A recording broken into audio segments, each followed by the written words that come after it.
listening to Oilers Nation Radio, a member of the Nation network of podcasts and delivered by DoorDash. 1 hour of straight hockey talk with Dan, Rick, Tyler, and Bag Milk starts now.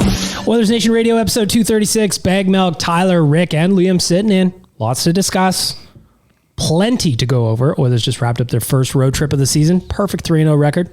You gotta like that. Gotta love that, in fact. But first, we gotta start off with a shout out to our friends at Oodle Noodle. New location opening in Calgary. Tyler and I saw it over the weekend. Looks good. Looks good. Looks sharp. Mm-hmm. The Clairview location is now reopened. And then the new West End location is open as well. As we do every week on the podcast, what is the Oodle Noodle Delicious Debate? It is centered around your boy. His jersey is hanging up in our studio.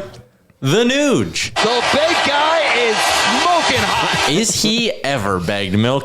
He is off to a flying start. 5 goals, 6 assists, 11 points in 9 games played. Today's Oodle Noodle Delicious Debate. What will the Nuge finish the year with? What will be the final stat line for Ryan Nugent-Hopkins? So, do you got a stats up in front of you? Because I'm just going off the dome here. I believe his career high is 25 goals. Is that right? And then 69 points. It's 69 points. That's all that really matters. Yeah. Nice. Of course. But I think also he's kind of putting the pill in the net right now. So, and the thing I wrote about at the site is that he's not scoring on all of his chances. It's not like a heater where everything goes in. No. He could have scored 3 against Calgary. He got robbed, hit a post. Yeah, I was going to say, we had that perfect angle where he hit the bar. It was, we thought it went in. Markstrom did not have a line on that shot at all. No. So what am I going to say? I'm going to say, I don't know that he's going to go high, too much higher than his career high in goals, 25. But what I will say is he's going to hit 75 points. He's red hot right now. It's bound to cool off a little bit. It's kind of even out somewhere in the middle. I'm going to say 75 points from my boy. Liam? I was going to go with that exactly the same. So I will go with 76. Oh, you're doing the prices right on me? This is the prices right. Rick? He's just going to play with the 2 big guns all season. It feels like he's not going to be on his own. He's a winger now. Yeah, he's a winger, and he's producing. If he's consistently putting up points right now, it's not like a hot streak and then a cold streak. I think he will finish above his career high at 69. You've got 75, you've got 76. So I'm just going to come in at a nice round 72. So we got 75 for me, 76 for Liam, 72 for Rick, Tyler Yamchuk. So you said how many goals though? 25. So you're saying 25 and 45 to get to 70 points?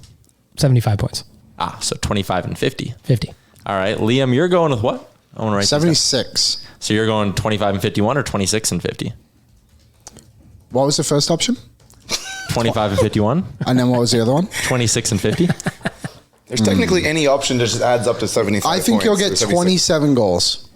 Oh, now you're making me really do math. So, all right, let's work through it. I think that's 48. No, what did I say? 76. Yeah. So therefore, 40, if he has 27, 49. So yeah, it would have to be a 9 in there. 49 assists. So carry the How one. much talking you're doing there as you're letting the math try and roll in your head at the same time and just keep throwing out words right now as I'm trying to do the math in my head and I'm not really That was nice. Well, the thing is you to gotta talk on a podcast. I can't just sit here and think in silence. You know? Podcast. The thing I think about Nuge though is like, if his 5-on-5 scoring comes back, which it kind of looks like it is a little bit, maybe 25 is light for him, especially if he's playing with Connor. Like that line is hot trouble right now. Nuge, McDavid, and Hyman, come on. Yeah. Like they're a real problem for other teams. Leon and Connor are not playing together at all. So like Rick said, if he's playing with one of those two, maybe he sails by it. What is it we said on the thing? A minute 49 is 5-on-5. That was what I saw. It was under 2 minutes. David and Draisaitl in 5-on-5. Yeah, it's just under 2 minutes, which is kind of nutty. So yeah, Nuge is going to have to be big. So what was your answer, Rick? 27-45. 27-45. Rick said 27-45. And I am going to say 27-50. I think the Nuge is going to get to 77 points this year. Damn. He's going to be a winger in the top 6, and his spot on one of the best power plays in the league is cemented. The number I dug up yesterday in my article on Oilersnation.com, which was titled Trick or Treat, very spooky, was he's generating, at the time of writing this article, 12.76 individual scoring chances per 60 at 5-on-5. That not only leads the Oilers, that puts him 14th in the entire NHL amongst players with at least 100 minutes. He's producing chances at a clip that few others around the entire league are producing. So I think there's a chance he keeps this up, and there'll be a cold streak. Right now, he's on pace for 45 goals and 55 assists. Hell yeah. How do you define that he's the one producing the opportunity? Like he shoots the puck, or he just misses the net in front of the net, or hits the post. So it's just his shots that are... Yeah, his shots and his that's chances. His individual scoring chances. Yeah, I feel you. So he's on pace for 90 points? He's on pace for 100 points. Well, that's not bad. That'd be a nice little season. Okay, look, we gave our predictions. When the price is right. I would. Yeah. Yep. Yep. No prizes for you though. What do you guys think he's doing well though? Like, it's one thing to say he's at a hot start, pucks are going in, but like, what is he doing well? He's shooting the puck more, in my opinion. I think that's like, I just outlined the individual scoring chances stat that I dug up there, but like, I mean, we're betters. We know that his shot prop's been hitting a lot recently. Shout out to and I Betway. think he's way more comfortable and way more effective as a complementary winger than he is as a third line center.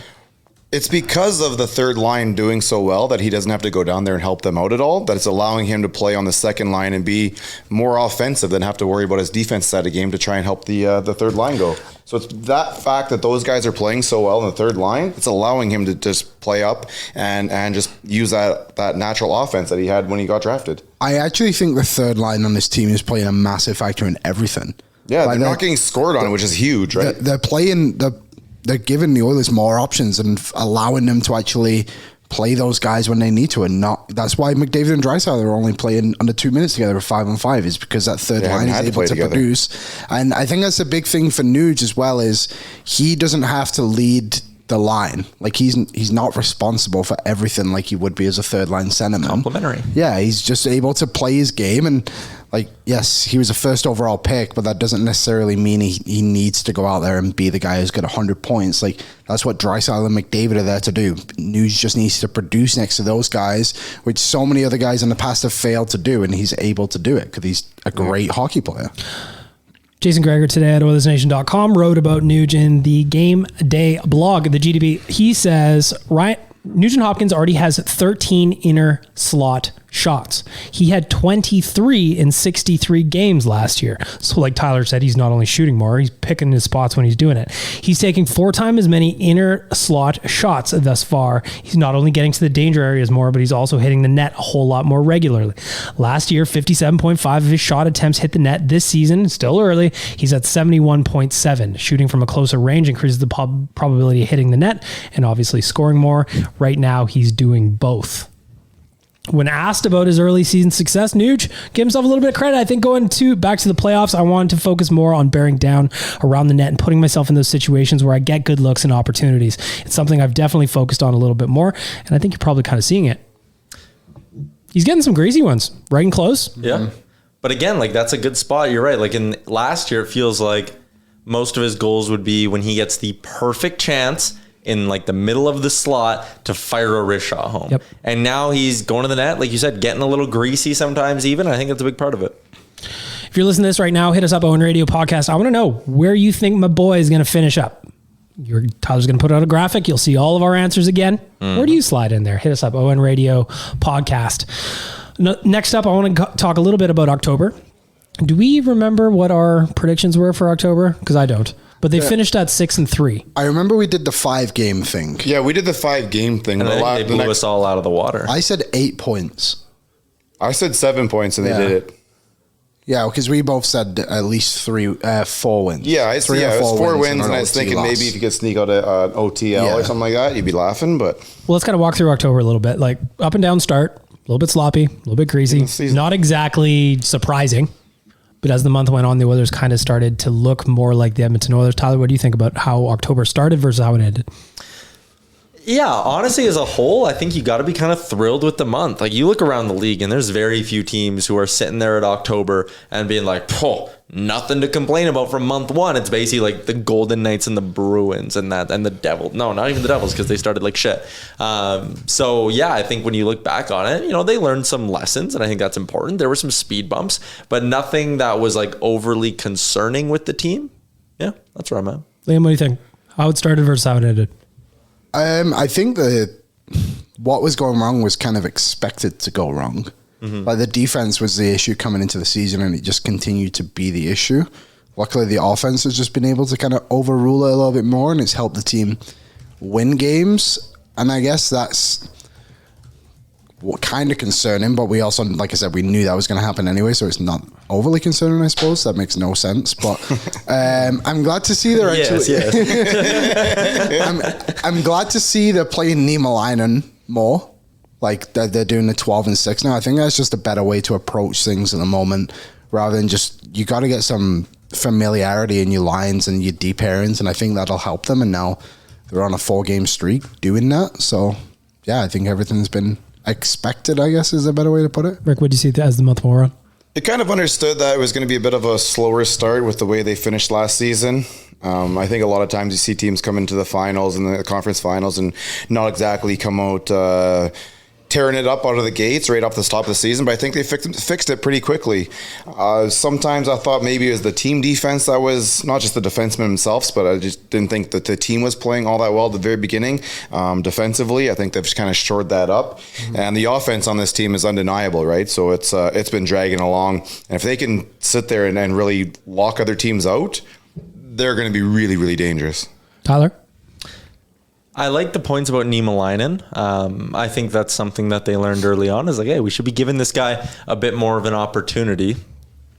Other than that, like... How about the line changes? He's earning it too, right? Yeah, like he's not doing anything out there where you're like, okay, have to put him out there again. It's just like, wow, no, just keep going, man. You're doing well. Yeah. Mm-hmm. How about the line combo changes that Woodcroft did? When was that, against Pittsburgh or the game before? It would have been Pittsburgh when McDavid got But they switched things up. Yeah, it's right when he got hurt. Because the second period when they had like 28 shots or whatever. Yeah. 26 it was, right? 26. Since they've changed the lines, the Oilers have kind of gelled a little bit. You know, the top 6, deadly. Third line, as we've said a couple of times, looking really, really nice. I bitched about this a lot early in the season when they were coming back in all those games because they would just throw McDavid and Draisaitl together. And I said, hey, if that's going to be your duo and you think your best chance to outscore the opposition is with McDavid and Draisaitl together, run it from the start of the game. It was driving me nuts that they would practice for 3 days with certain line combinations, then go down 2-0 and be like, well, fuck. Here we go. Better roll out McDavid and Draisaitl together again. And now, like that stat, McDavid and Draisaitl have only been on the ice together for $150 in this 4-game winning streak. To me, shows that maybe Woodcroft's out there and was like, hey, I got to give these guys like some time to gel, because since that moment, since McDavid left that game, went down the tunnel, and they found this current combination, Woodcroft's let them go. And I would argue that in every game since then, they've looked better and better and better and better. But I think it's the guys with the skates on their feet that are actually looking better out there. So I think that's what's given Woodcroft the confidence to let him keep rolling. Because there was chicken and the egg to an extent. Yeah, almost, exactly, right? But it looks like they woke up after the Connor injury. They came out in that power play and they scored when they looked like they were playing a little more on their toes rather than flat-footed. And I think ever since then, they've been, obviously, they're unstoppable right now. You could say they've been delivering. Like what you'd get from our friends at DoorDash. Yes? Liam? Ding dong. Thank you very much. Nailed it. Tyler, what are you celebrating over there? Something foosball related, I imagine. Yeah, it's NFL football trade deadline related. Did Jared Goff get traded? No, my Bills just picked up Nyheim Hines. Is that a good trade? He's so overrated.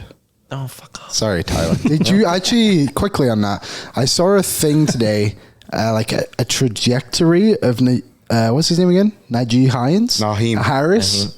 Najee Harris you're thinking of? Wait, who did you get? Nyheim Hines. Oh, well, I'm thinking of Harris, so I'll just talk about him quickly. He had the same trajectory as Trent Richardson. Trent Reznor from 9 Inch Nails? Oh, it's close. Former Saskatchewan Rough Rider, Trent Richardson. Yeah. So you got Nyheim Hines.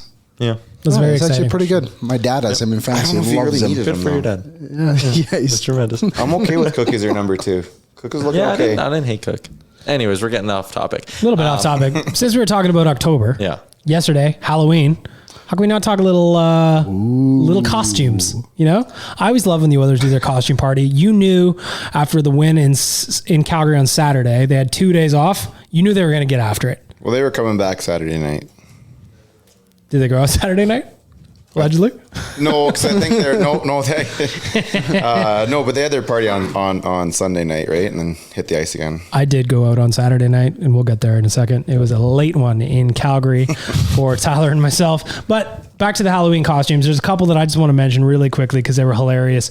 One, Pam and Tommy, Zach Hyman's, very funny to me. For the record, there were a ton of Pam and Tommies out there this year. Was there? It was absolutely nuts. And obviously I see a lot just working in the bar and whatever. But no, there were a ton. Like I did either one of them do something docu-series recently? or something? There was a docu-series. There was this that year. documentary. Yeah. I think. Yeah, on with the guy from The Thing. Yeah, the guy with the thing in the- Sebastian Guy from The Thing, Stan. the whatever. Sebastian Stan. Sebastian Baselion. Yes. That's our dog. Great Another one I want to mention, Cody Cece, hilarious. Dressed as Miley Cyrus. His missus was dressed as the Wrecking Ball. That's great. I loved it. Obviously, you got to talk about our boy Connor McDavid going as Tony Montana. Classic. That was a good one. Love that. I love seeing Ryan McLeod. Who else is it we got in here? We got Warren Fogle and and Dad Bush. dressed up as the 6-pack of Coronas with their ladies. And then obviously winner of the internet. Well, Disco Stew also pretty good, but obviously the winner of the internet, Jesse Puljujärvi with the girl from Finding Nemo, and his missus was the fish. Like, I like looking at this guy anytime, but when he's dressed up ridiculously like this, he fucking nails it. So I love it.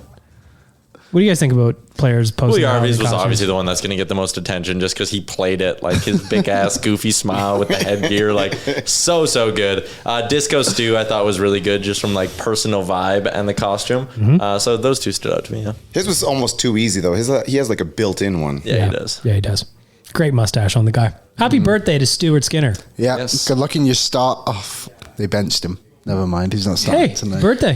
He's going to go for a big dinner now. He can relax. Maybe a little tootskis on the bench. Probably wasn't enough Farting seats it up a for his storm. entire family to come. Doesn't he have like 11 brothers and sisters? They have a large family. Big fan. Thankfully, they live here anyway. They'll just catch the next one. Yeah, come whenever. We'll get to that in a second when we get to the Predators preview. On Saturday, I just want to mention this. Tyler, Jay, Dan, and I rolled down to Calgary. We did something we had never done before at Greta down there, where the fine folks at ATB Financial hooked us up with 20 tickets to give away. So we had never done it before. We wanted to know how it was going to go, but ultimately weren't sure whether 6 people were going to show up or whether 50 people were going to show up. Had no idea. So we had kind of been teasing and leaking the location of, where's Tyler going? I need you for this story. I need Tyler for this story, but he's just left the room. He doesn't care. So we go down to Calgary. And by the way, drove down the Alfa Romeo. Very lovely. Self-driving car, little scary. I was going to say, does it have voice command? It does have voice command. Can you set...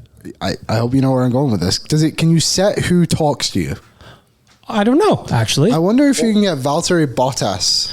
That's a great question because something to think about. I would be passing somebody on the highway and then I would just be like, time to Bottas. And I would just be flying through. He's my teammate. Anyway, shout out to Valtteri.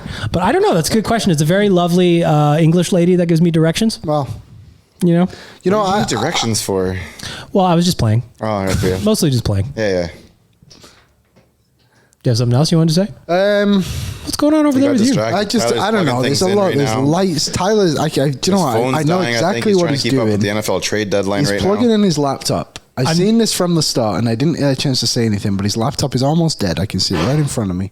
I'm just vamping so Tyler can join in on the story when we go down to Calgary. So anyway, we get there. Tyler had already gone the night before because he went to the Arkells concert. Ah, yes. You're too late. Hey now. Oh, I need to give a shout out. Rusty is the guitar tech for Arkells, and he's a big listener of our pod. So shout out to Rusty. Best. We are the best, Rusty. He's got a cool Scorpion jersey, custom Scorpion jersey he sent me. Did you see what they did in Edmonton? Yeah, they sang La Bamba. Yeah. That was amazing. That's so pretty cool. That was really amazing. So we get down to Calgary. Tyler's already down there. We go do a show at the Flames Nation office. We broke in. We stole all their beer. Now, I saw you on the computer there, Tyler. Did you set their screensavers to some sort of Oilers stuff? I should have. You Yeah, we changing should've. passwords? We should have Done a done lot of that. damage in there. I feel like you missed an opportunity. You think I didn't step up enough for the company? That was my first time live producing Tyler. I think I did great. Yeah. So because I had to be in front of the camera, BM behind it, we kind of sat like we are right now with him off camera, but he had to push all the buttons and hit start stream and transition scenes. It was quite the. There was only one minor hiccup. Which was? I went to transition to bring Boomer in from Flames Nation into the show live. Tyler set it up. I just didn't click down on the transition list, so I brought the intro back in really quickly, and I was like, whoa, and I popped it back out. I mean, a handful of people noticed. Quickly on the fly. It was impressive. That's how we do it. The Greta experience, though, I know you were talking about that while I left the room in the middle That's of our what I show. want to talk about. So It was insane. Like, we had the people who ran up to us on the street and like... We'll back up a sec. Okay. We had 20 tickets. Again, no idea how many people were going to show up. So we head down to Calgary. We had been teasing. Bless Nation Dan didn't want us to tease as much as we did, but you know how it goes. We start walking towards Greta at 5 o'clock. And as we're walking towards the bar, there's probably Tyler, 8 guys that ran up and said, are you guys from Oilers Nation? I want the tickets. And we're like, oh my God. It's like 20 to 5. Like, what's going on? And they're like, so thankful we got into these tickets. There's about 70 people in the bar when you go in there. We're like, what? Uh-oh. So when we open the door to go into Greta, we just look around and there's Oilers fans literally everywhere waiting for this first come, first serve contest that we announced that was supposed to happen at 5 o'clock. I don't know that I've ever had an instance where I was looking around the bar. I'm like, they're just kind of following Dan and Tyler around. And like, they're just like, hey, when's 5 o'clock coming? So we pivoted Like to they're going to just start dropping the tickets on the floor and they want to be there to grab them. Yeah, we're going to have to do a people would scramble. just kind of like look and like inch a little closer, and then you make eye contact with someone and they'll take like a step closer to you. You're like, what's going on right now? So we ended up pivoting and doing a draw instead, which was the most fair way to give away the 10 pairs is what we ended up doing. And I just want to say thank you to everybody that came down there, because everybody was incredibly patient with us, despite us saying it was going to be first come, first serve. I think everyone just realized like, oh, there was no way to tell who was first come and who because at Greta first. They told us people were starting to show up at like 2-3 o'clock in the afternoon. Like as the bar was opening, people were like, all right, I'm here for the tickets. And they were like, what? Like, wait, what are you talking about? I told my girlfriend's sister who lives in Calgary to go. I was like, yeah, if you want to go to the game, you should go try to get these tickets. Did she go? Oh yeah, they went and they were like, yeah, there is no chance we are getting these tickets, because they're like, it was so busy you could barely even find a seat to sit at. Never mind get somewhere to find the ticket. So shout out to the staff at Greta too, because we packed that place way earlier than they were used to, and they did a phenomenal job of making sure everybody had a drink or had something or was acknowledged. The manager came out and gave out some free gameplay cards. Yep. So really an amazing experience. We learned from it. We're going to upgrade how we do it next time. But ultimately, Tyler, what did you think? Like as we're leaving, probably about 7:15 to go to the Saddle Dome, the place was just rammed with Oilers. I think what we got to do next time, my idea would be, we need to be like, hey, we're throwing a watch party. Yeah. And we got like 20 tickets. Yeah. Come for the game. You may win tickets to go. Yeah. So we did go to the game. First, I'll give a shout out to my friends at Cornerstone Insurance, cornerstoneins.ca. Get yourself insured. All the products you need, citizens of the nation, they get a little discount, cornerstoneins.ca. So we go to the game, wandering into the Crumble Dome.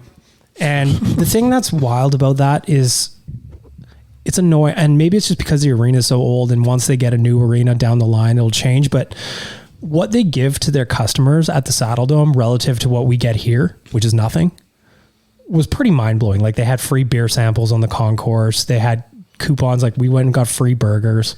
Yeah, like with our tickets in the press level, you got a coupon for a free pop, free burger, free popcorn, and a free ice cream. All 4 of those. Wow. 4 items. Are they having trouble selling tickets? Like what's the point behind this? $80 Are those hot dogs going bad or something? I don't know, but like It was all good. everything worked out. I had a burger. It was fine. I want a burger now. I'm hungry. But like they were also giving out free beer. They're like, hey, do you want a sample of this beer? I'm like, yeah. Especially for a game like that, like you don't need to give out free beer to the Balababa. There must be something behind that. So I'd love to know what's behind that. But it was one of those ones where we were all kind of blown away about what you get going into the Saddle Dome, and they actually care about the people that And are the watching only games. trade-off is you might fall down the stairs and die, and there's probably a pipe blocking your view of some area of the ice. There's a risk to everything, Tyler. Yeah. Yes. Tyler and I were also asked to watch our language, despite the fact that we were just by ourselves talking to each other. Me and him are like shoulder to shoulder, just looking at the arena. Haven't even gotten to our seats yet. And a security guard came up to us and was like, hey guys, I'm just going to tell you, you need to watch language. All right. You could be thrown out for profanity, even at the press level. Was this preemptive, or did they hear you say something? I don't know. I don't even remember either of us cursing, because I was laughing because I took a photo from a corner in the ice where you can't see, there's no seats there, mind you, but you can't see anything from that corner of the concourse. There's just a big fucking pipe of some kind, and it just made me laugh. So me and Tyler were making fun of the Saddle Dome.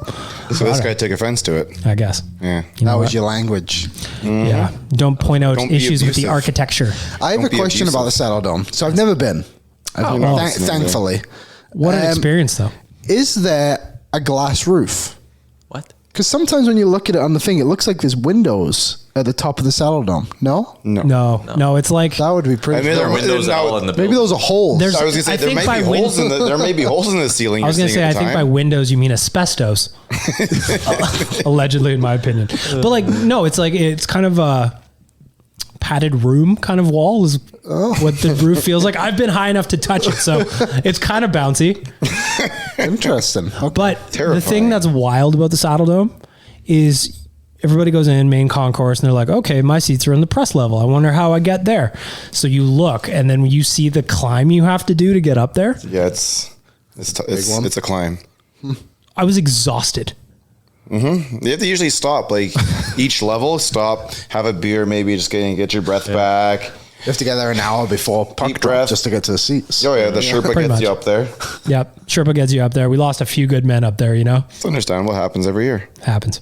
Tyler, any final thoughts from the weekend in Calgary? First of all, we rarely see the Oilers win at the Saddle Dome. That was awesome. Yeah. So that was great. Like a real win too, because I think we were there for one. We like were at there end for of the that year. Oh, We were there for the one when the thing happened. yeah, and then because it was also the 50. It was also 50 goals Yes. for him. And it should have been 51 and tied Ovechkin for but he knocked down with a high stick and kept it on the net. Tyler, any final thoughts on It the was so Calgary trip? great. Just we saw so many Nation fans there. Like it's just crazy when you sit up there and like you'll go get a beer and like 5 people are like, oh my god, I love Oilers Nation. Or like there was one guy behind us in the line when we were getting burgers whose girlfriend or wife, whatever it was, his significant other was like, so and so like loves all of your stuff, and he was like scared to say something. And like I love meeting all the Nation people in public. Like it's just so cool to see how many people like listen to the pod and read the articles and do all that and travel down to Calgary to see the Oilers play. So Oilers Nation travels so well, and that's just always so impressive to me. One of my favorite things about going incognito at, well, everything is watching people swarm Tyler and Jay, and I'm just like, well, I'm getting out of here. I'm going to line something else. And then later on in the night, my favorite thing was we were at Singapore Sam's, closed the night down. Oh, what a place. It was a vibe. Mm-hmm. We are getting ready to leave. It's probably 2-ish roughly. And 2 guys come up to the table and they want to talk to Tyler and Jay about Evan Bouchard and the power play. So they're having an in-depth conversation. I'm literally on the other side of the table with Tyler's girlfriend, Amber. And I was like, watch this, Amber. They have no idea who I am. So I'm just going to sit here and dance. And I was just sitting there dancing, eating some horrible Chinese food, which was great in the moment. And I just love it. So It's a spot, man. Do they still have the rule where you have to buy something if you want to be there and dance? I would imagine that's a pretty good rule, I would say. Well, I just remember one time I went and it was just Why weren't you buying anything? What were you doing there? Because I'm there to dance. I'm not there, not there for the food. I've ate what I needed to eat, and there was a rule, and this was only like the second or third time I've been there, and you had to buy something that was $10, and the wonton soup was the only thing that was $10. So me and all my buddies just bought all these wonton soups and just left them on the table, and nobody touched them. And I just always wonder, I was like, man, they must waste a lot of wonton soup at this place. Well, I will say that Jay did get a wonton soup and the broth just looked like tap water. So maybe it is. So, but again, sometimes you're just there to dance. You want to have a little boogie. Yeah. Or talk about Evan Bouchard and the power play with Tyler and Jay. Whatever you're up to at that time of night. I respect it. So, point of the story is, what an amazing weekend in Calgary. Thank you to everybody that came out to Greta to see us. Thank you to everybody that made the night a whole lot of fun, those that did win the tickets. And Shout out to the Flames fan that took a little tumble down the stairs with celebrating. We've seen Coombsy do it. Coombsy hit. Happens to the best of us. Yeah, I've almost done it before too. Like it's steep, dude. Yeah. Like you get up to the press level, and it is terrifying. I'm happy because we were row 1 in the press level, so like you had to look around the railing because it blocked parts of the ice. But like at least I knew I wasn't gonna fall. Row 1, wow. Yeah. But it was actually row 5. Yeah, that your ticket says row 5, but there was no one in front of you. Yeah. So math hard in Calgary. Yeah. Fair. Yeah. Tonight, the Edmonton Oilers are going up against the Nashville Predators for the first time this season. I just kind of want to do a quick preview of what you... This on the web. Enough of you. Wouldn't it be the first time since we were there for the win on the road there last year? It was. So just kind of what do you expect from the... I guess, Tyler, I'll start with you guys because you and Liam did Oilers Nation every day today. What are you expecting from the matchup against the Predators? Expecting Leon Draisaitl to just absolutely shit on them. He just steals their lunch money every single time. Every game. In his last 6 games against the Predators, he has 13 goals and 3 assists, 3 game winners, and he's averaging over 4 shots on net per game. Can you change his Wikipedia? Maybe do Nashville's Wikipedia, please. Yeah. Looking kills at him. In 9 games played so far, Nashville 3-5-1. They lost their last one. Liam, what are you expecting against the Preds?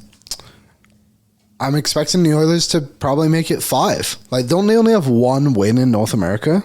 Those other 2 wins came in San Jose in Europe, right? They beat San Jose back-to-back in Europe, correct? Yeah, so they've only won 1 game since being back on home soil, I guess. And jet lagged. Yeah, they just, I don't know what it is about them. Like, Nashville's kind of, they have a lot of talent, like especially on the blue line with Yossi and Ekholm, but Saros obviously good. But the Oilers should win this game rather comfortably, I guess. Maybe that I'm overconfident, but this should be a game the Oilers shouldn't have an issue with. And I think it's a big one for Jack Campbell. I think Jack Campbell needs to have a big game.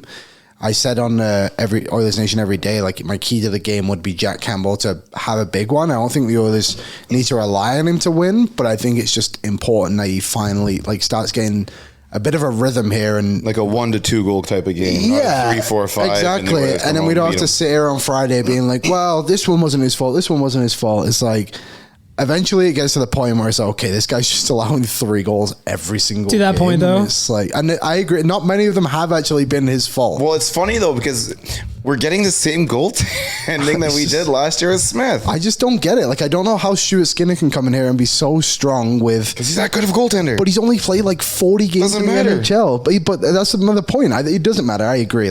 But why can't Jack Campbell come in here and just kind of do the same? It's funny though. I mean, you look at Smith last year, and I think his save percentage was in the top 10. Yeah, but there were so many games where we went there, and I sat here and I said, okay, we won 6-4, but there weren't any goals that you're like, oh, he's got to stop those. But at the end of the day, you're like, man, I wish they only got scored 3. Yeah, doing the exact same thing with Campbell now. I think that's kind of my thing. Is I just wish he was just a little bit better, but he's been good. But it's the guys in front of him. So when he drops a rebound, you got to clear that out. Yeah, that's breakaways can't happen. The odd man rushes can't happen. Yeah, that's one thing I wanted to know. And Tyler, this is a question for you. Are you able to find out the high chances against on Campbell compared to Skinner? I don't know if that's even possible. I don't know any of this stuff. See, while you search that there, I'm going to just say, you know what I think it comes down tonight is that the Oilers will determine what type of game it is. Mm-hmm. Whether if they come out and play like we know they can, if they come out and keep playing they have in the last 4, then it shouldn't be an issue. If they come out and play lesser or less than what they can, then there's an opportunity for Nashville to stay in it. It's actually really interesting. High danger shots against per 60 at 5-on-5. 5.94 for Campbell, 8.07 for Skinner. So Skinner's facing per game or at 5-on-5 almost 2 and a bit more per. That's crazy. Except it's actually, this is worth interesting too if you're just going to look at their save percentages and compare them. All strength, so this would include the PK and shorthanded opportunities against. Skinner is 8.47 high danger shots against per 60, and Campbell is 7.39. So the gap is closer when you consider PK, but still it favors Skinner. He's faced tougher shots. Is it too early right now to start talking about Skinner and a certain award for young players? Oh yeah. Yeah, I think way so. too early. I think it's early. But 100%. did anyone here read Frank Saravalli's 2024 World Cup roster projection for Canada? Was he the one? Skinner was on the team. Number 3? And third goalie behind Jari That's and so Hart. funny, isn't it? He was in the ECHL like 2 years ago. Yeah. 3 years ago. That's how goalies go, right? Like you just never know when they're going to arrive. And like there is a chance Skinner just arrives. He looked good last year in the preseason, man. It's amazing too. Today he turns 24. It's funny because I don't think we have this isn't an issue, I don't think, but it's just, how is Campbell going to respond to this? I guess is the big question for me. Is like, you came in here and this was your job to be the starter, and what are we now? 9 games into the season, and you've kind of obviously not lost it because he's playing tonight. We'll call him even right now. I don't even know if it's even. Well, right now. I think the team looks at it as like an even. Sure, yeah, that's fair. But like statistically, like we just said, Dan, like Skinner's winning them more games by being the better goalie. I don't know. It's interesting. I don't think this is a big issue for the team as long as one. No, it's a great thing. Yeah, it's a really good thing, and as long as one goalie is doing great, then we're fine. When we have 2 goalies playing well, yeah. I think we've got a very good problem in net. This is If this is what we're talking about. We wanted this.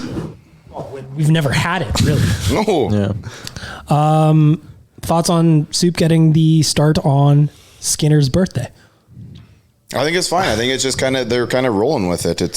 I don't think it's fine. I think it's fine because Skinner's going to go over a nice meal, maybe with the family, a couple of glasses of red wine. It's too early to be eating at 5:45. Can you imagine he's just on the bench? He's like crushing a beer. Like the plan was like, hey man, night off for your birthday. He's got like a fucking Bud Light in his glove and he's big glove, just crushing. I like it. You think it's a problem though? I think it's a weird one. It's like the Holloway thing, which we'll get to as well. Like, I just think Skinner's earned the spot tonight. Like Tyler's been talking about it on Oilers Nation every day too. It's like he was so good against Calgary. Like that was a tight game and Skinner won that game. Yep. And why wouldn't he get another start tonight? Who do we play on Thursday? Dallas. Like I just think it's weird. Like just roll with the guy. Like if Jack Campbell won that game on Saturday, I guarantee he would get the start today. I just think it's important to reward players when they earn it, and it's the fact. Like Skinner, but they're going to want to keep these 2 goaltenders as even in games played as possible. That's what I think. That'll make us the best possibility going into the playoffs. Sure, I just don't think you want to have. Sorry, Liam, I just don't think that you want to have Campbell like feeling bad about himself in his first year here, just because maybe the start didn't go as well as he wants. So you give him some extra chances. He's your guy. And it's still so early. Guys are still trying to get going here. And new team, Devils on Thursday and Dallas on Saturday. Okay. But I don't know. I just think that's weird. Like, I guess maybe they do see Skinner as a star and like, okay, we have a tougher matchup on Thursday. And next week we have a bit of a week next week. Because next week's the gauntlet, right? Yeah, it's Wash, Tampa. Some better teams. Yeah. So both guys are going to get their starts over the next 10 days. We'll see what happens. I just think I don't know. I think he deserved it, and I think that's my only argument. And I agree with that argument too. I think, when you play as well as he did, when you kind of win your team the game like he has almost every time he started, you deserve another shot. And the only counter argument is what I think, I forget which one you just said it, but it's a tougher matchup Thursday. New Jersey's a better offense. Yeah. Nashville they've really struggled to score since they came back to North America. And I think maybe they're sitting here going, okay, this chance to get Campbell going. It's all good. Stu's going to start Thursday no matter what. And then we'll see what happens. And wasn't Saturday. The Calgary game a bit of a awkward one as well? Because everyone's like, oh no, you should go back to Stu right now. Go back to Soup right now. And then they came over, go back to Soup because you're number one. At least that's the stuff I was hearing on the radio. But I just don't like the argument that like you got to go back to Campbell because you paid him $5 million. No, it's not. Yeah, that's not a great argument. I don't like that one either because he's not like we're paying him $12 million to be the goalie on this team. $5 million is not insane. $5 million is like the average average a goaltender gets paid in the NHL is $5 million. But like, you've got to also account for the human element of it, where new team, new system, new thing. Sure. You need to get him going because he's here for 5 years. Yeah, I agree. Skinner's going to be here for 5 years, hopefully too. Though that's the thing. Skinner's quickly. Yeah, I don't know. I think I think he earned that spot. But also it's just so early in the season. They're still trying to get him going. By the time we get to maybe December. then I think you'll start seeing that stuff. But it's with the way the team is playing right now, with the way the record looks right now, it's given us the opportunity to let both goaltenders get their feet underneath them. And if that means that, you know, you got to play soup when you think that Skinner can go, it is what it is also, for right now. But like I said, come December, that may start changing. If you start dropping in the standings, that may start changing. But for right now, I think it's just it's an opportunity we have to allow both goalers to do their thing. Jack Campbell won 3 of his last 4. And the game that he lost was against St. Louis when the team in front of him didn't score. So he's still getting results. And he only let up one. He let up one, the other one was an empty net. What was his start? Last one was Chicago, right? Yep. When he allowed, what was that, 6-5? Yep. And what was it before that? Before that was Pittsburgh's, where he finished with a 914. Before that, St. Louis with a 952. Yeah, I don't know. It's interesting. It's a tough debate because I don't think either of them are losing the spot when they go and play. Mm-hmm. But again, I just think you should be rewarded. And that's the old traditional way of thinking about it. Yeah. That's probably where you're coming from. Okay, looking ahead. Quick score prediction against Nashville. Tyler? I'll say the Oilers win this one by a score of 5-2. God damn it. I'll say 6-2. Rick? 5-1. 4-2 for me. I just want to run through a couple of bets for you guys that I put down today for our friends at Betway. Risky Business is up. I just want a couple of just your thoughts. Yep. We all like to dabble a little bit. Betway's got all kinds of options here. So here's one that I've been hitting a lot lately, and the odds are dropping, and it makes me sad. Ryan Nugent-Hopkins over 2.5 at plus 110, Tyler. Mm-hmm. Yeah, I love that. I mean, That's today right now? Yep. We were jumping on that when it was plus 125 for a couple of games there, but he's hit it now in 3 in a row. He's hit it in 4 of the 9 games so far this season. But the interesting note as well in that is since they moved him to the wing full time against St. Louis, Chicago, and Calgary, those are the 3 games he's hit it in a row. And in 4 of his missed games this year, he's only missed it by 1 shot. So I love it. I love it. I love it. I love it. What do you feel about this one, Liam?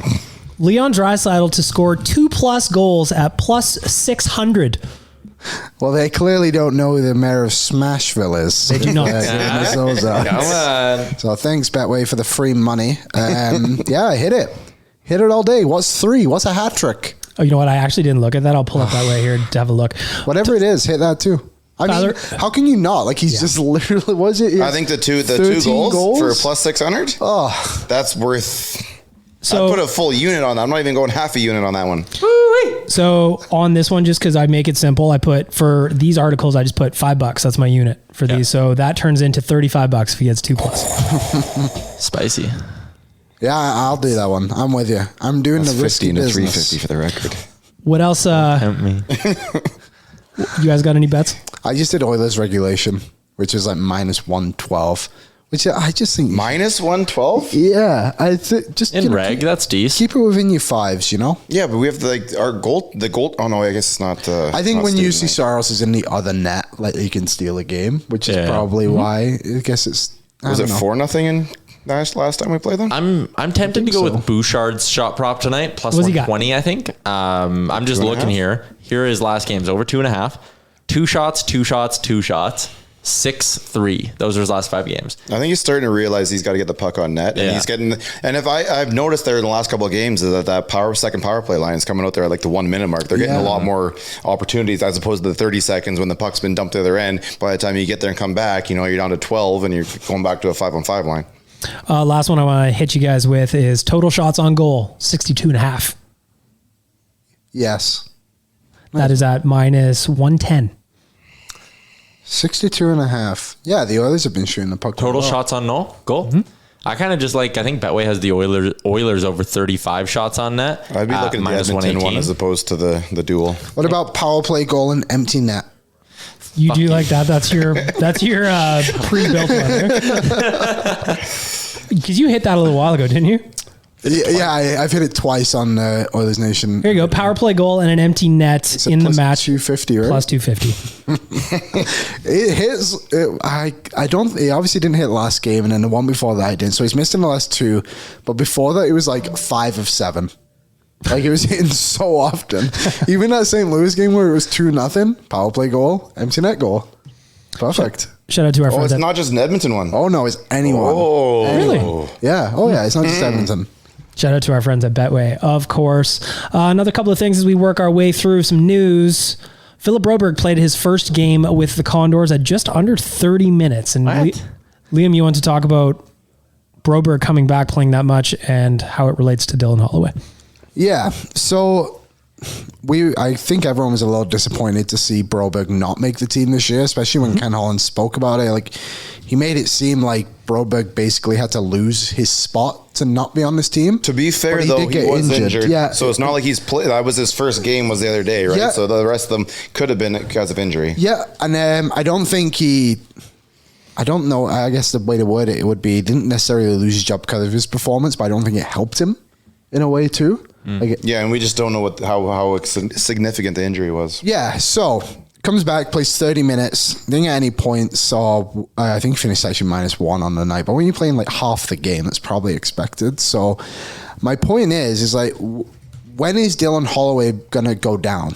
Like, I think at the moment, what is he gaining by playing 7 minutes a night? It feels like he's lost a lot of his mojo at the moment. And I think obviously like he had everything like since the season started, like the rookie camp, all we heard about was how good Holloway was and how Won the ready Tyratty Award. Yeah, like he was unreal in preseason, and then regular season hits. He makes that pass to the Vancouver guy, who then they score, and then he gets absolutely rocked. It just feels like his rhythm has really been thrown He just hasn't had an opportunity to find his step. Yeah, but exactly. a part of that reason is because all three guys on that third line are playing so well. Yep. You're not bumping them back to put them in that spot, give them that opportunity. Exactly. But I am on board with you about saying, hey, maybe send him down for a couple of games or something like that and just get him some ice time, get him some confidence back. And that's the thing. I think right now the Oilers have a bigger issue in Kyle Yamamoto, where Yamamoto needs to find his footing. And I would rather... He does this, though. 100%. He's very streaky. But I would rather the Oilers stuck with having Yamamoto as that streaky player, where it's like, hey, this guy's going to play in our top 6, and we're just going to keep giving him the minutes to keep reloading, and he'll eventually get it. And then just put Brad Malone on the fourth line, and then or whoever, and then just let Holloway just sit in Bakersfield, play that 20 plus minutes a night or whatever they want to do, and play everything. Let him get his mojo back, like let him actually get the flow back in his game, and then maybe in I don't know, after whenever it is, like maybe he plays the whole year down there. Exactly. But you know what wouldn't be that bad is that he goes down there and starts playing well and finding chemistry with someone else who's just having his first couple of games down there and scored 2 shorties and a power play as, you know, our next best thing, right-handed shot, because Bourgault is playing really well down there right now. Yeah, he is. And then you even have guys like James Hamlin too. Like, I feel like that spot on the fourth line doesn't need to be dedicated to him. Like, why not just rotate guys through? Like, and I get the whole cap thing like isn't helping anybody at the moment in this organization, but like Janmark, like let's see what we've got. Like, we signed him for a reason. He may as well play a couple of games. Let's see. I'm sure he will. Like Malone, Benson when he eventually comes back from injury. It just feels like there's a lot of guys who can just do exactly what Holloway's doing, and Holloway's going to be better than all. Time, right? He's not getting any power play, and he's not getting any PK, right? So if he's just honest, he doesn't deserve it, and it's not. Well, if you were trying to teach him PK time, then you maybe put him out. Sure, but they're obviously not doing that. I think you do that in Bakersfield because we were watching watching the game on Saturday in Calgary. You can tell the kid's got all kinds of wheels. Yep. He's got all kinds of skill, but like I'm 100% with Liam in the fact that sometimes it's good to be a bigger fish in a smaller pond and go down and play the minutes that he's not getting here. It's because real nice to get those points, those stats. It's real nice to get those, get him feeling good about his game again. Maybe get a little tan on him too out there. Oh, nice bronze, little vitamin D. Come on. There was a thing, I can't remember exactly what it was, but I wrote about it last year when I wrote about Bourgault. There was only one first round pick in Ken Holland's tenure in Detroit who played like a full 82 games within his first 2 seasons. Was it Dylan Larkin? And it was Dylan Larkin. He was the only player, and however long he was there. And like there was a bunch of years, obviously, they didn't have a first round pick. But either way, like Ken Holland knows how to work these guys in. And like we saw it with Yamamoto too. Like when he was up and down his first couple of seasons as well. And then he got in that groove. What do you have, like 27 points in 25 or something like that? It's been up and down like a toilet seat, really. Yeah, that's what he should be, up and down like a toilet seat.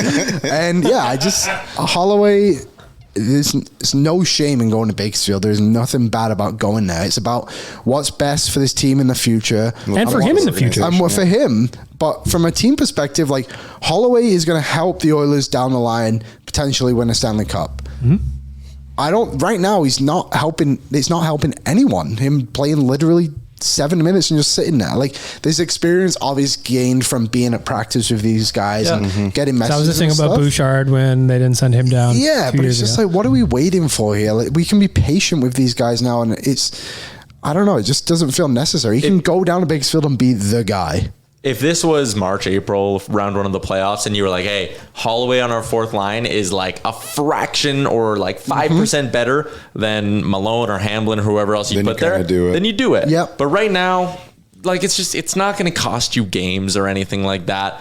I think you can have a Hamblin or a Malone there and be like, hey, you know what? Dylan Holloway, if he goes down, he's going to come back better. Like, sending him down now might actually make you better later in the year because 100%. he may be a more polished professional. Yep, 100%. He's going to play all situations down in Bakersfield. They can have him on the power play. They can have him at even strength, PK, whatever they want. That's not going to happen. A couple of those guys who are going to be parts of this team coming up in the next couple of years get to be down there and get to play together. And you kind of get that same connection you see out of Bush and you see out of Yam, you see out of Clowder. Yep. 100%. Well, when Tampa was coming through, like, all those guys played in Syracuse together. All those guys. Kucherov, Vasilevsky, like, all of them played together. And that's Wasn't what we John did. Cooper their coach too? Yeah, and they won. So we're in the exact same spot. It's exactly the same. And it's just, I obviously, I'm sure this is being debated in the better offices. And I think he goes down this weekend. I think after New Jersey, I think we'll see him go down and play in Bakersfield. Right after the Devils on Saturday? Maybe after the... When we fly out east, he flies out west? I think that's what it'll be. Yeah. My thing too, this is what I said on Oilers Nation every day, was the dominoes I can maybe see falling. If Yamamoto has another bad game and doesn't get on the score sheet, doesn't start really buzzing, maybe you give Holloway one more look in the top six and Yamo plays on the fourth line for the rest of the homestand. And I think another thing too is with Holloway is that you don't want to make him feel like this is his last stand every single game. No, but I think they're probably handling that pretty well. But I do think I think they probably keep him for the East and keep him next week because the week after we are in LA, and if by then you just kind of like drop him off. What's the timeline on Benson? Maybe that's what's dictating this whole thing is when's Benson. He just started skating again recently, didn't he? Did he? Maybe that's it. Maybe that's when Benson's healthy. Maybe that's when Holloway. But you can't have Holloway be a placeholder for a guy. No. Like at that point, I think if it is Benson, I think it almost lends more to what you talked about of like bring Malone up. Yeah. That's exactly what that guy is on the roster. He's a dude who can come up, he can contribute. He's not going to be upset if he's not playing. You know what you're going to get if he does play. Mm-hmm. Just like you know what you're going to get from our friends at Twig and Berries when you go to twigandberries.ca. A whole lot of fashion. A whole lot of feeling better about yourself. Use promo code NATION15. You get a little discount on your order. If you're out in St. Albert, check them out in store. You might see Tyler there trying on some new nutsack undies. He'll do a little fashion show for you. It'd be real nice. twigandberries.ca. What else I want to talk about? I want to talk about, real quick, McDavid, first star of the month. 9 goals already. The guy is like... He's shooting, and his shot is electric, and goalies are having a hard time with it. And if he's not shooting, he's going to dangle you into the ground. Dude, the more he shoots, the more it's going to open up his pass. 2,000%. Guys are going to think they got to square up to block the shot. They're going to have defensemen going down. Goaltenders going to be overcommitting, and he's going to dump it off to his right, and Leon's going to be able to score right-handed with his eyes closed. How do you think Markstrom felt after that goal? Let me tell you something. I saw it, and I was like, that is so funny, because everyone's like, he's playing so good. And then all of a sudden he just lets that in. He's like, that must have just been extremely demoralizing. One of my favorite parts from Saturday night watching the game at the Saddle Dome is when that goal went in, because the audible groan in the building was outstanding. It was just kind of like, oh, because it was bad. Like I was just, where we were sitting, I was just like, that one looks like a rough one, but like until I actually saw the replay the next day, I was like, oh boy. It really, really made me laugh. Oh boy.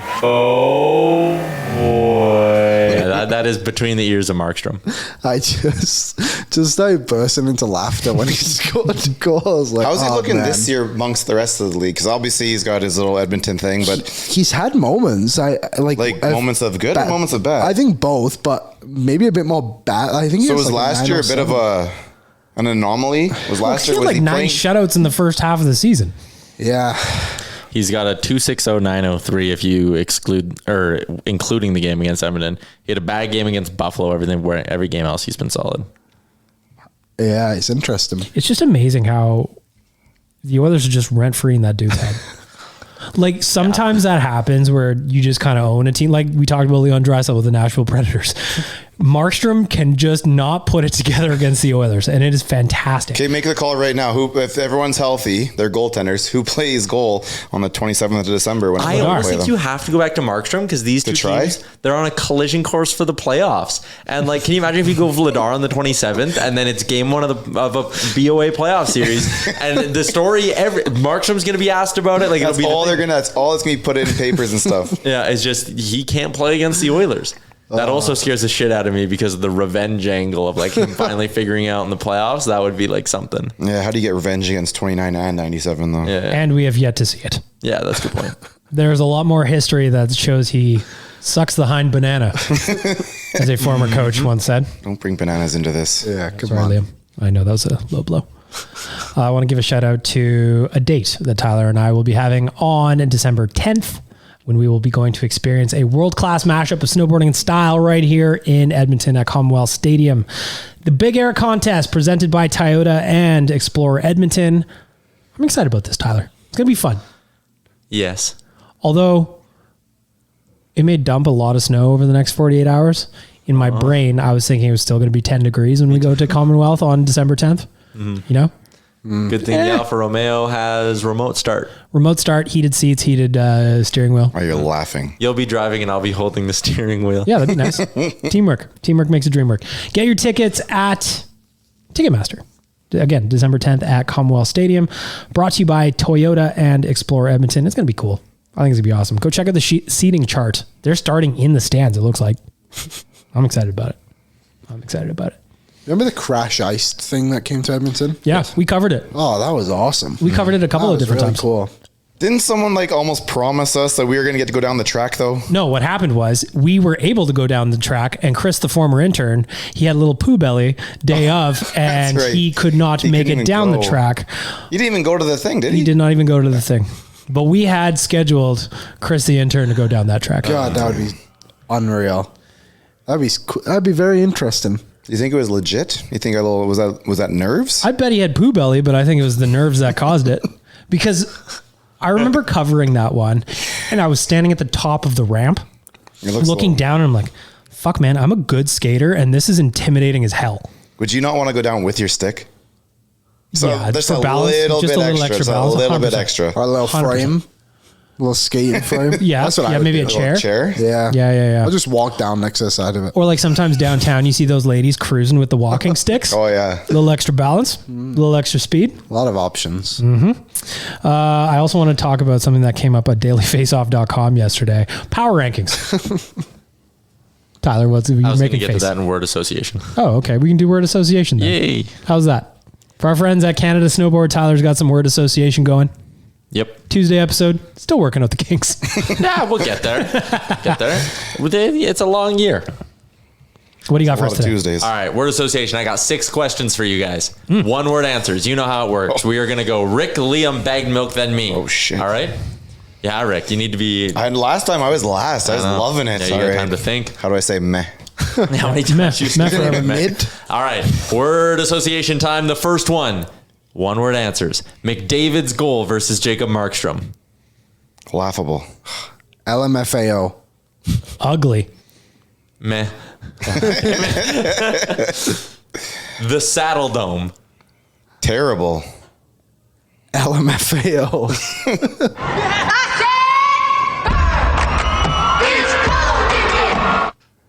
I'll say crumbly. The Oilers penalty kill. Improving. I don't want to use the same one again. Work. Scary. Understandable.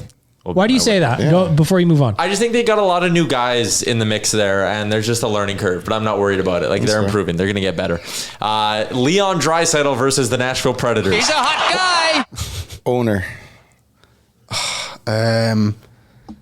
Mayor. Dominant. Daddy. What? The Oilers being 14th in Daily Faceoff's latest power rankings. Embarrassing.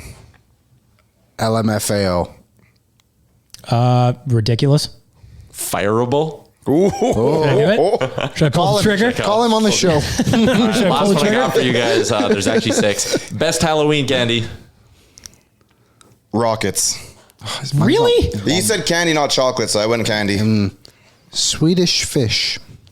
Oh, that's a really good one. Sour dinosaurs. Sour Skittles. I think we all gave 2 words there except for Rick, but that is okay. That is going to do it for word association, the segment that will just keep getting better every week. I mean, it can't get worse. Nope. It can't get worse. I respect it. Yep. Also, if you want to offer up some suggestions for word association, slide into Tyler's DMs. Why not? This is a Tuesday thing. We're workshopping. And that wraps up kind of where we had our list of topics for today. Any final thoughts heading into tonight's game against the Nashville, or just what looks like a very hectic schedule coming up? Let me just run through it for you quick. Yep. Because we've got some big games coming up. Tonight, Nashville. I feel good about that This one. trip last year. That's a good question. Nashville, I feel good about it. Thursday, New Jersey. New Jersey, sneaky good. Number 1 on the power rankings. Really? Come on. Yes. You guys got to check his power rankings out. It's crazy. Is this a Saturday, Halloween joke or something? it is spooky season. April Fools came early. Saturday, we got Dallas. Another 2 p.m. start on a Saturday at home. What is that? Don't get it. I don't get it either. Is it Hockey Day in Canada or something? No, I think we've done this Dallas at 2:00 on a Saturday more than once. I've actually gone to a game against Dallas on a Saturday. What is that, though? What time zone are they? They're central, so they're an hour ahead, I believe. So that would be an hour ahead. So it's not even like it's a good time for them. It's an American thing, though, right? They love their don't daytime sports. They don't like to have a lot of things on television on Saturdays because they want to just let the people go out and do their stuff. The Sundays they own college football on Saturdays, right? You kind of play. Even the NBA doesn't have a lot of Saturday night games. You asked how the Oilers did on that Yes, I road did. trip. Last year, they played Washington as a standalone, beat them 5-3, and then at the end of February, they rolled through Tampa, Florida, Carolina, and went 2-1. Yeah. You remember when they went to Nashville and there was that tornado? I do remember. Remember? Yeah. It was, they flew out just in time. Next week, though, is a murderer's row, as kind of got mentioned earlier. Yeah. Monday, Tuesday is Washington, Tampa, back-to-back. Thursday, Carolina. Another 2:00 start next Saturday in Florida. We always play Florida early-ish, I suppose. Yeah. Yeah. Still a weird time, though. It's 4:00 for them. It's even weirder. Yeah. So it is a weird one. Sorry, what was it? Washington, Tampa, Yep. Carolina, Florida. And then they've got 3 days off, come home against LA and Vegas. Interesting. So we got, Eight possible points. What are you thinking? well, let's start with this homestand. We got 3 games. We got Nashville, New Jersey, Dallas. Liam, what do you got? 6 possible points.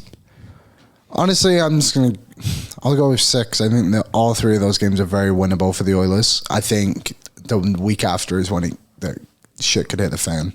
Tyler? I want to say 6 so bad. I'll say 4. I don't think they can win 7 in a row. That seems like a lot to ask, so I'll say 4. I'm going to say 5. I just, this week just looks, there's an OTL in here somewhere. Rick? I'll stick with 5. They're just so good in OT. I always have a tough time being like, they might lose one in OT. But other teams play them. They try and win that puck, and then they sit there and they cycle on their own end. And then Connor goes, "Okay, I'm going off." Leon goes off, and they're okay. Now we can attack. Now we're going to That's why try. there should However, be we have a endless lot clock. more outside of that that 3 now. Yep, that's fair. There you go. All right. Let's wrap it up. Okay. For our friends at Oodle Noodle, DoorDash, Betway, FIS Snowboard Bigger World Cup presented by Toyota. Cornerstone Insurance, and Twig and Berries. Woo! Man, you really rattled that off. Good for you. Yep. Didn't read it or nothing. That's Oilersnation Radio for a Tuesday episode. We will chat to you on Friday. Have a great week, everybody. Thanks for listening to Oilers Nation Radio, delivered by DoorDash. Don't forget to hit the subscribe button and give us a follow on Twitter and Instagram.